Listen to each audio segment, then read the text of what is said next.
Bom dia a todos. Eu acredito que hoje muitos irmãos nossos estão nas escolas bíblicas dominicais das suas igrejas, estudando a palavra de Deus, mas hoje eu achei por bem permanecer aqui no meu escritório, preparando alguns estudos, pois teremos brevemente uma série de conferências que serão ministradas em diversos estados do Brasil. Graças a Deus. Aqui na primeira carta, escrita pelo apóstolo Pedro, capítulo 3, versículo 15, diz: Antes, santificai a Cristo como Senhor, Kyrios, em vosso coração, estando sempre preparados para responder a todo aquele que vos pedir razão da esperança que há em vós. Temos aqui três palavras importantíssimas abordadas por Pedro. A primeira, santificação. A segunda, razão. E a terceira, esperança. Como é que nós vamos entender essas três palavras abordadas pelo apóstolo Pedro? Ou seja, a santificação, a razão e a esperança. A esperança. A santificação pode ser dita como sendo a presença de Cristo em cada cristão, porque Pedro diz: antes santificai a Cristo como Senhor em vosso coração. Ou seja, o senhorio de Cristo é que dá sentido à santificação evangélica, à santificação cristã. Ou seja, se nós estamos ou somos submetidos a Cristo, submissos a Cristo, nós seguimos a Cristo, então nós podemos dizer que nós somos cristãos santificados. Segundo lugar, estando sempre preparados para responder a todo aquele que vos pedir razão da esperança que há em vós. E esta palavra no grego, eu estou aqui com o Novo Testamento grego, é apologia, ou seja, é a defesa da doutrina cristã, estando sempre preparados para responder a todo aquele que vos pedir razão da esperança. Mas essa preparação é em razão da santificação de Cristo em nossos corações. E por último, da esperança que há em vós. Essa esperança é o fundamento escatológico do cristianismo. Então nós temos aqui pelo menos três coisas importantíssimas e até inseparáveis: a santificação, a razão e a esperança. Agora, diante do que lemos, nós percebemos que a igreja hoje, ela passa por inúmeras dificuldades, inúmeros problemas. A igreja enfrenta crises, passa por crises, por turbulências espirituais, por enfrentamentos diversos e até complexos. Então, por isso que eu separei aqui quatro teses interessantíssimas no que diz respeito ao posicionamento da igreja diante das demandas do mundo, diante da crítica do mundo, da cultura do mundo. Então a primeira tese é a historicidade bíblica e a atualização teológica. Nós, pastores, teólogos, pregadores, crentes comuns, temos a Bíblia como palavra de Deus. Temos a Bíblia como palavra de Deus. Porém, o homem moderno, o homem contemporâneo, não aceita a Bíblia como palavra de Deus. Não aceita a Bíblia como um livro sobrenatural, um livro histórico, um livro confiável, um livro autêntico. Então, por isso que eu coloco aqui a seguinte questão: a historicidade bíblica e a atualização teológica. E como é que nós, pastores, pregadores, teólogos, cristãos comuns, vamos fazer a atualização teológica, se não a partir da historicidade bíblica? Ou seja, nós temos por princípio que a Bíblia é a palavra de Deus. E por ser palavra de Deus, ela é de fundamentação histórica. Porque a revelação não é apenas, não é uma ideia, digamos assim, isolada. Não, a revelação ela é de cima para baixo, ela é vertical e depois ela é horizontal. Então nós temos a Bíblia Sagrada. Então a atualização teológica tem a responsabilidade de defender a historicidade bíblica, a autenticidade da palavra de Deus. Então o pregador, ele tem a obrigação de dizer, de confirmar que a Bíblia é a palavra de Deus. Hoje nós temos estudos avançados em diversas áreas do conhecimento, por exemplo, estudos históricos, estudos geográficos, estudos arqueológicos, estudos filosóficos, estudos literários. E esses estudos todos podem nos ajudar a percebermos que a Bíblia é a palavra de Deus. A Bíblia é a palavra de Deus. Então, é a historicidade bíblica e a atualização teológica.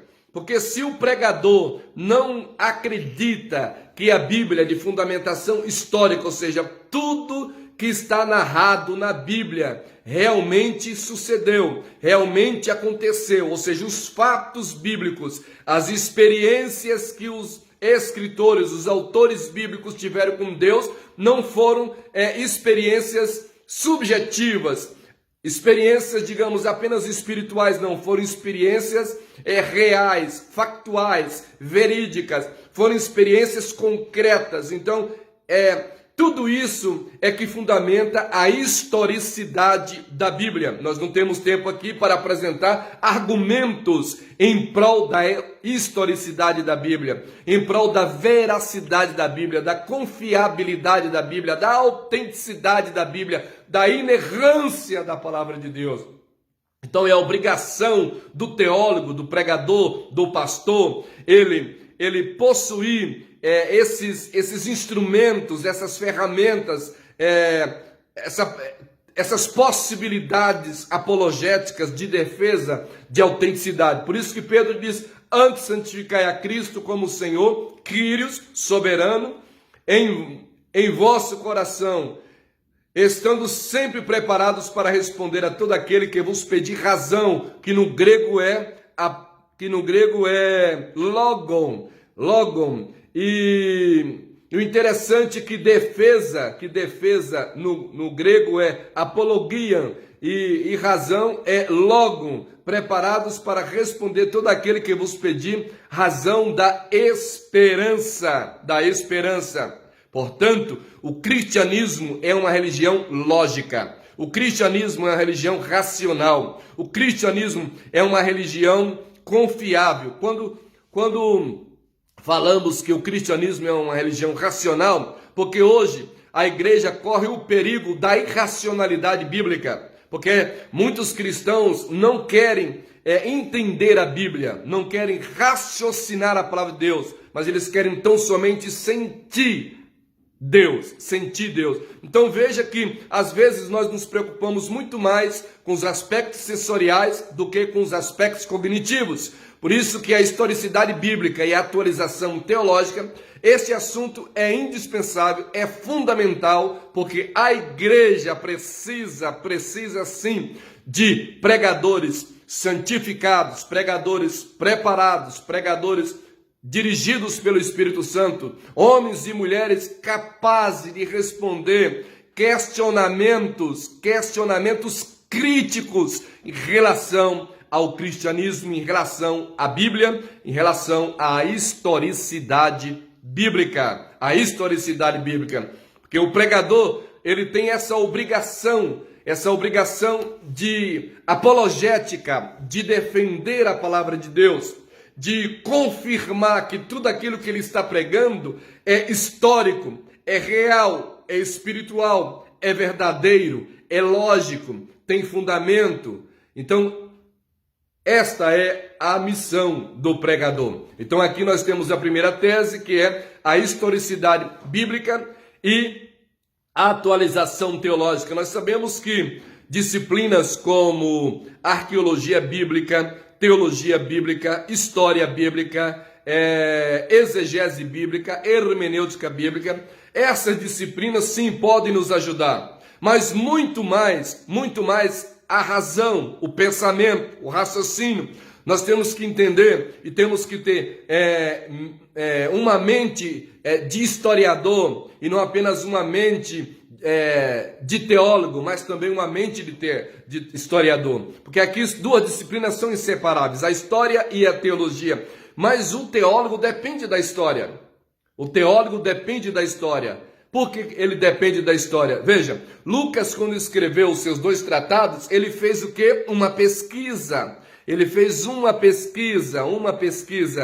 E a partir dessa pesquisa, ele então escreveu os 2 tratados. Escreveu o Evangelho segundo Lucas e Atos dos Apóstolos. Então, a historicidade bíblica e a atualização teológica é a missão do pregador, estando sempre preparados para responder a todo aquele que vos pedir razão, ou seja, logon, no texto grego aqui, da esperança que há em vós. Então nós temos o aspecto da santificação, o aspecto apologético, o aspecto da razão e o aspecto da esperança. Não apenas 3 aspectos, mas 4 aspectos. E o segundo ponto, a segunda tese é as doutrinas centrais do cristianismo e o pensamento científico. O cristianismo sempre foi uma religião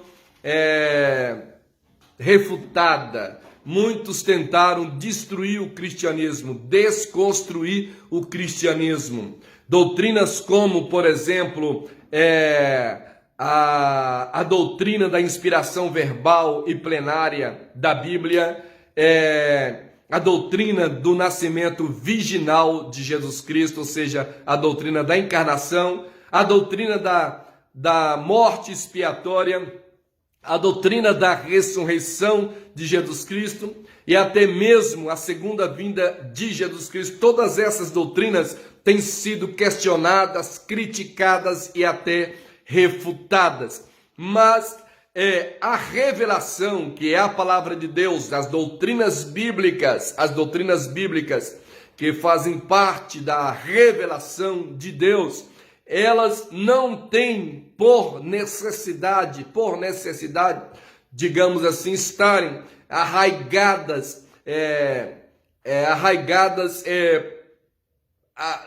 ou seja, arraigadas ou digamos assim, fundamentadas no pensamento científico, na metodologia científica, no método científico, porque nem tudo é respondido pelo método científico, nem tudo. Algumas disciplinas que nós estudamos e até ensinamos na faculdade, filosofia da ciência, epistemologia, lógica, dialética, metodologia da pesquisa científica, epistemologia, essas disciplinas todas são interessantes, mas a Bíblia está acima do pensamento científico, acima do método científico, porque o método científico não tem condições de explicar todos os fenômenos. E o fenômeno, palavra de Deus, as doutrinas da Bíblia são doutrinas superiores, são doutrinas sobrenaturais. Então, o que é que nós vamos fazer então? Nós vamos seguir o conselho do apóstolo Pedro. Antes, santificai a Cristo como Senhor em nosso coração, ou seja, em vosso coração. É a santificação. Então, a base da santificação é o senhorio de Cristo. Em segundo lugar, estando preparados para responder, é a resposta, é a apologética, é a defesa, é a crítica teológica, dando resposta à crítica do mundo, para responder todo aquele que vos pedir razão, ou seja, logo, razão, da esperança que há em vós, E o terceiro ponto é as experiências das narrativas bíblicas e a manifestação do Espírito Santo ou a atuação do Espírito Santo hoje. Nós sabemos que Deus não age como agia no Antigo Testamento. Sabemos que hoje nós temos o Espírito Santo, nós temos a Bíblia, que é a palavra de Deus, mas muitos milagres sobrenaturais, muitas coisas e fenômenos que aconteceram no Antigo Testamento, aconteceram no Novo Testamento, muitos fenômenos não se repetem mais, não acontecem mais. Isso não quer dizer que Deus não é capaz de realizá-los, ou seja, Deus não é capaz de fazer com que essas coisas aconteçam novamente. Não é nada disso. Simplesmente é que nós estamos na era do Espírito. A era do Espírito é a era da palavra. Então hoje, o argumento do cristianismo é o argumento da palavra. E o argumento da palavra é sustentado pelo argumento do Espírito. E o Espírito não trabalha sem a palavra. E a palavra também não trabalha sem o Espírito. O Espírito e a palavra são inseparáveis. Inseparáveis. Inseparáveis. Então, por isso que Paulo diz que o Evangelho é o poder de Deus. Poder de Deus. Então, o pentecostalismo só tem validade se é pentecostalismo de palavra. Então, é a pregação bíblica que caracteriza o poder de Deus. É a exposição da palavra de Deus que caracteriza o poder de Deus. Então, o Espírito Santo, ele trabalha através da palavra. Então, a palavra é a hipóstase do Espírito no mundo. É a presença do Espírito no mundo. É a ação do Espírito no mundo. É a palavra. E se você estudar todas as terminologias referentes à palavra na língua grega, a partir de João 1:1, que é o Logos, você vai perceber que o Espírito Santo é que age, é que manifesta, ele dá sentido à palavra. Então nós temos as experiências do Antigo Testamento, as experiências do Novo Testamento e a obra do Espírito Santo hoje. A obra do Espírito Santo hoje. Vejam que no Novo Testamento, milagres extraordinários que aconteceram no Antigo Testamento não aconteceram no Novo Testamento. E milagres extraordinários que aconteceram no Novo Testamento, na igreja primitiva, muitos não acontecem hoje. Será porque Deus não trabalha mais assim? Não é isso. É que Deus nos deu a palavra. Deus nos deu a palavra. Então, Jesus Cristo ainda salva, Jesus Cristo ainda cura, Jesus Cristo ainda santifica, Jesus Cristo ainda liberta, Jesus Cristo ainda batiza com o Espírito Santo e Jesus Cristo em breve voltará. Mas o que nós estamos dizendo aqui é que a igreja é dirigida pelo Espírito Santo. A igreja não fabrica milagres, não inventa milagres, não. Igrejas que ficam colocando placas e anúncios de milagres, isso não tem validade. Por quê? Porque nós não temos o poder de curar, não temos o poder de salvar, não temos o poder de operar coisas sobrenaturais. Esse poder pertence somente a Deus. Agora, nós sim podemos manifestar essas coisas, mas através da palavra. Então, a igreja precisa pregar a palavra. A igreja precisa pregar o Evangelho.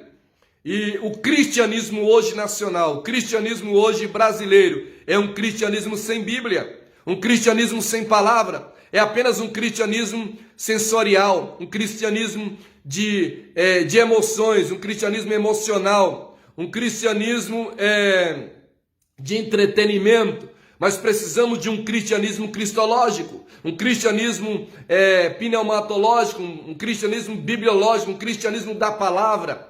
Nós precisamos redescobrir a obra do Espírito Santo através da Bíblia Sagrada. Então veja que nós hoje temos no Brasil, como disse o grande pensador, o grande teólogo Gordon Clark, o problema do irracionalismo bíblico, do irracionalismo teológico, uma igreja que não quer escutar a palavra, uma igreja que não quer ler a palavra, uma igreja que não quer estudar a palavra, apenas uma igreja que quer movimento, uma igreja que quer show, uma igreja que quer emoção, uma igreja que quer apenas sentimento. Não, o cristianismo é uma religião da palavra. O cristianismo é uma religião lógica, uma religião racional, é uma religião culta, é uma religião de pensamento. E isso eu quero dizer para você que começa com Logos, porque no princípio era o Logos, e o Logos é a lógica, é o pensamento, não é apenas uma ideia abstrata, um pensamento subjetivo, não é nada disso. O Logos é aquilo que dá sentido à existência, tudo aquilo que existe. Então Jesus Cristo é a existência, é o sentido de Deus, é o fundamento de Deus. Jesus é a concretude da graça. E isso é que a igreja precisa fazer. A igreja precisa pregar a palavra. E por último nós temos a missão da igreja e a escatologia. A missão da igreja e a escatologia. Eu continuo. Antes, santificai a Cristo como Senhor em vosso coração, estando sempre preparados para responder a todo aquele que vos pedir, razão da esperança que há em vós. Então, a missão da igreja e a escatologia. Porque muitos hoje não acreditam mais na segunda vinda de Cristo, que é a esperança. Então, veja que nós começamos com o primeiro argumento, a primeira tese, a historicidade bíblica e a atualização teológica. A segunda tese, as doutrinas centrais do cristianismo e o pensamento científico. A terceira tese é as experiências espirituais das narrativas bíblicas e a atualização, a presença, a ação do Espírito Santo. E por último, a missão da igreja e a escatologia. A missão da igreja e a escatologia. Então a igreja, ela tem a missão de pregar o evangelho, A missão da igreja não é, digamos assim, um tipo de missão política no sentido partidário. Não, essa não é a missão da igreja. A missão da igreja não é também uma missão de assistencialismo social. A igreja sim pode fazer isso também. Mas a missão da igreja é pregar o evangelho. A missão da igreja é proclamar a boa notícia da cruz, ressurreição e a segunda vinda de Jesus Cristo. A missão do evangelho está na carta de Paulo aos Romanos. Vejam, Romanos tem 16 capítulos. 11 capítulos tratam da teoria do evangelho. 5 capítulos da prática do evangelho. Então, o evangelho é escatológico. Ele não é apenas o evangelho da palavra, o evangelho do Espírito, o evangelho que a igreja prega, mas é também um evangelho escatológico, o evangelho da esperança, o evangelho da segunda vinda de Jesus Cristo. E nós queremos concluir dizendo que, conforme lemos, antes santificai a Cristo como Senhor em vosso coração. Aqui temos o senhorio de Jesus Cristo.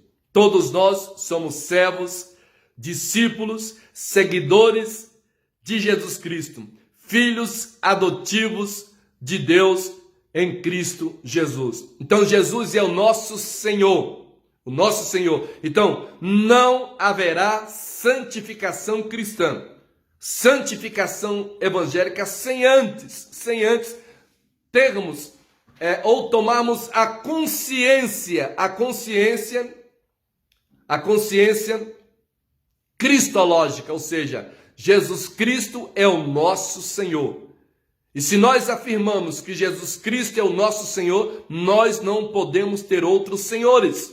Não podemos ter outros senhores. Por isso Pedro diz, antes santificai a Cristo como Senhor, Kyrios, em vosso coração. Então uma igreja que tem Cristo como Senhor, Cristo como Kyrios, Cristo como seu soberano, Cristo como único mestre, essa igreja não se curva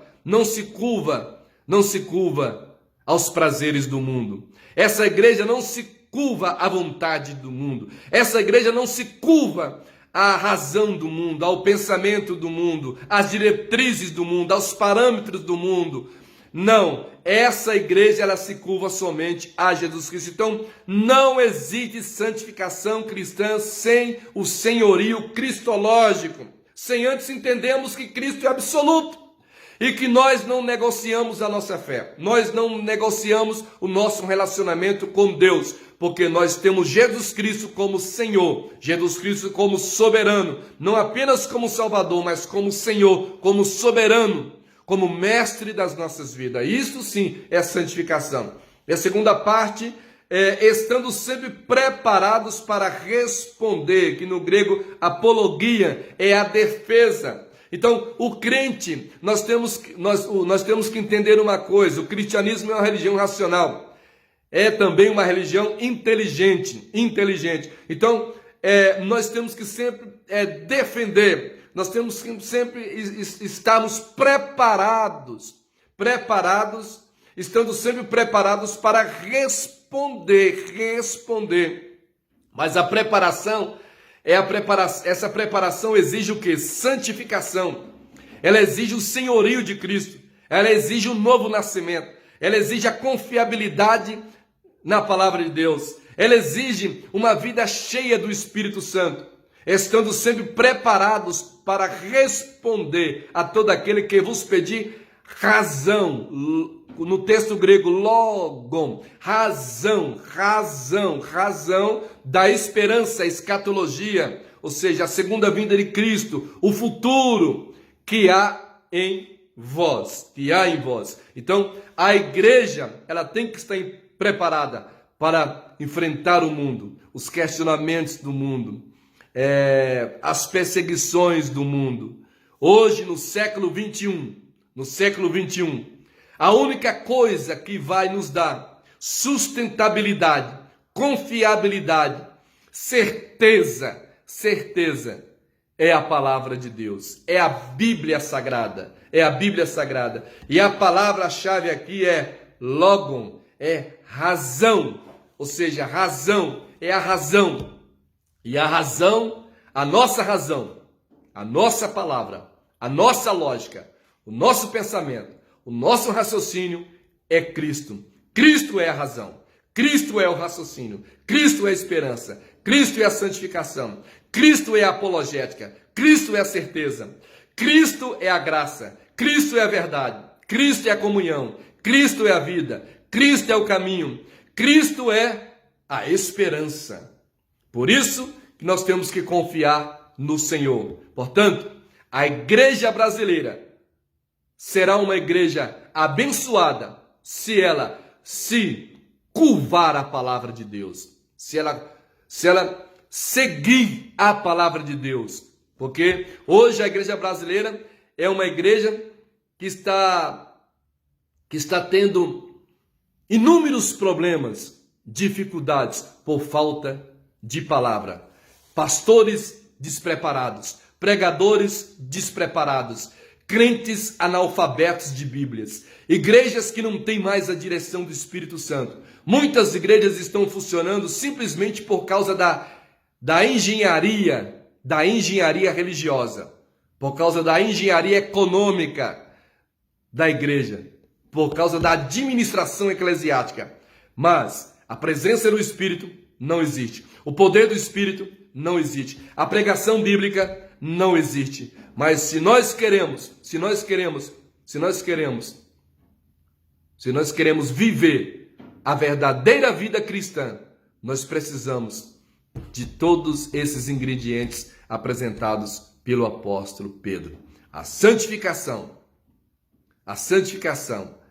a apologética, a palavra, que é a razão, a lógica do cristianismo, e a esperança, que é a segunda vinda de Cristo. Que Deus vos abençoe em Cristo Jesus.